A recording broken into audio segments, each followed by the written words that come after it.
Tequila to the glory days at the stick. From who's got it better than us to brick by brick. It's always the 49ers way, from off-season to game day. Yeah, we talk back. It's the 49ers Cutback.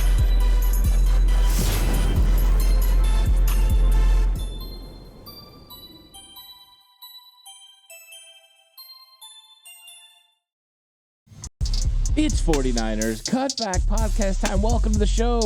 Time to talk about another redshirt rundown player, Safety Tayler Hawkins from San Diego State. I'm so excited for this. He's one of my favorite players on the 49ers. And once again, I'm going to have to explain why, just like I had to do with Quantrez Knight, because Tayler Hawkins has been on my radar since the 49ers signed him in 2022 as an undrafted free agent. Tayler Hawkins is an exciting player at a position where the 49ers don't normally have a tremendous amount of depth at safety.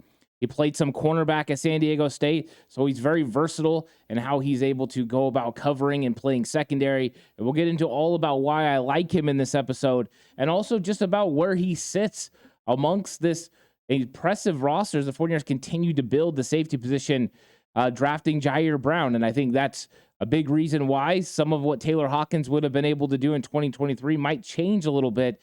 So can he make an impact? I think that's what we're going to try to decide during this episode. So Tayler Hawkins played at San Diego State, and the 49ers signed him as an undrafted free agent in 2022. He was able to go through training camp, and at training camp, he was impressive. I was out there every single day watching, and he was somebody that jumped off the screen.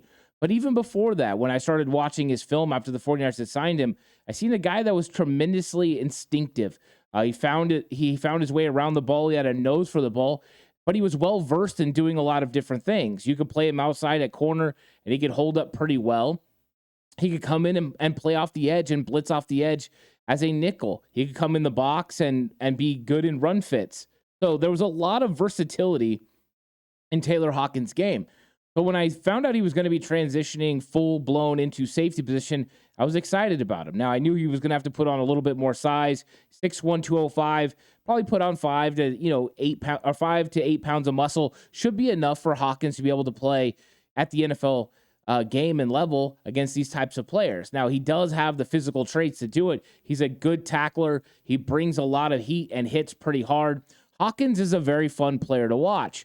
He's a guy that can do a lot of different things. He has a good feel for zone coverage. Hawkins is just a exciting player to watch. He also has a nose for the football. He's able to get after teams and make plays, and that's what you need from a defensive back, especially playing for Steve Wilks. That's why I know he's going to have an opportunity to get some playing time for the San Francisco 49ers, at least during training camp and preseason. I don't know if he's going to make the 53-man roster.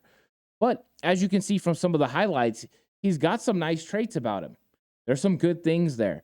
And I think that's what we saw on film, not just at San Diego State, but also when he played in the preseason. He had an interception against the Minnesota Vikings as well.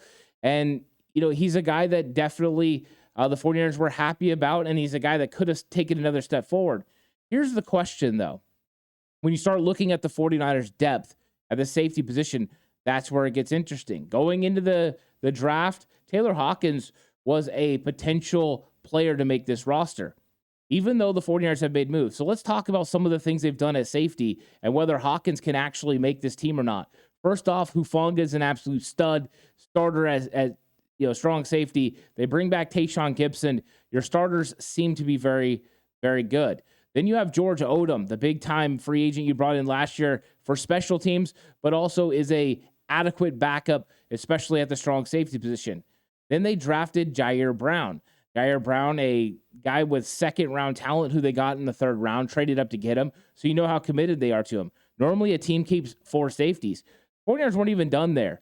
They signed Miles Hartsfield as well, and he's coming in. And Steve Wilks talked about the fact that they wanted him around the roster to be able to be like an extra coach on the field. He's valuable for the 49ers, especially through training camp and the preseason, helping Wilks communicate what his role or what his coverages and schemes are to the other players around. So he's like a coach on the field. That's important for you to have. Then you have Tayler Hawkins. So I think it did get a lot more difficult for Hawkins. Hawkins, though, has the traits to be able to make a roster.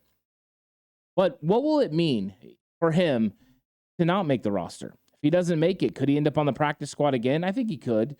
Could they potentially wait until George Odom's contract ends after the season? Yes. Miles Hartfield could be gone. There would be another possibility. So he could transition to the 49ers in 2024.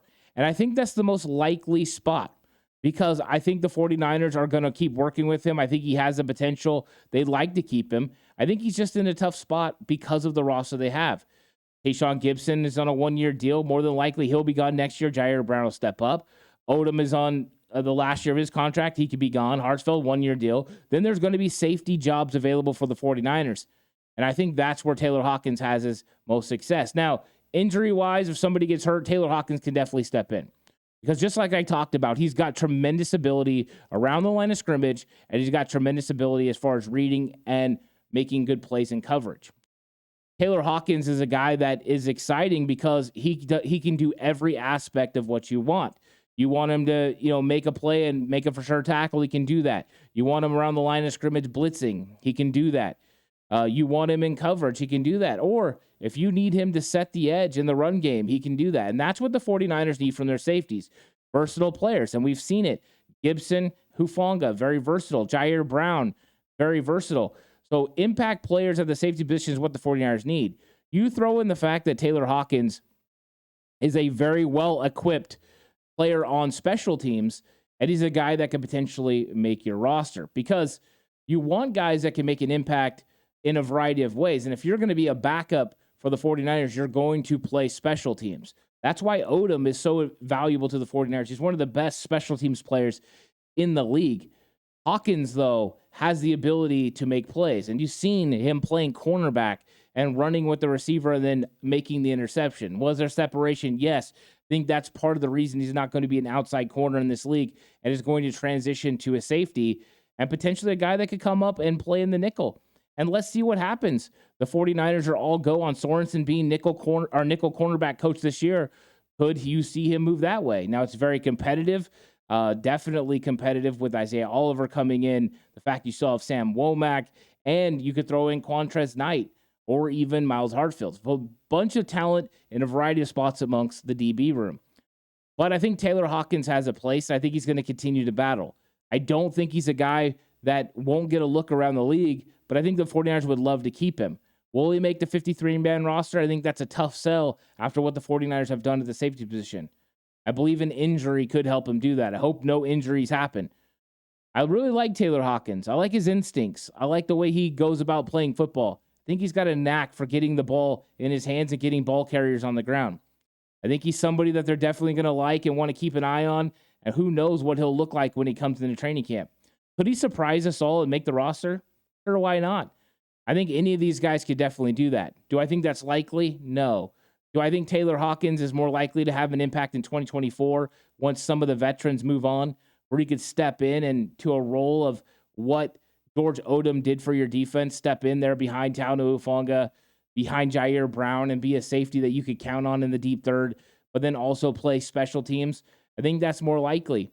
The question is, can the 49ers hold on to him? Sometimes when you have players, you see them in preseason and other teams get excited about him. And then we've seen the 49ers lose players this way, especially in the secondary, and especially once players prove they have the necessary ability to use their mind to make plays. And that's his biggest advantage.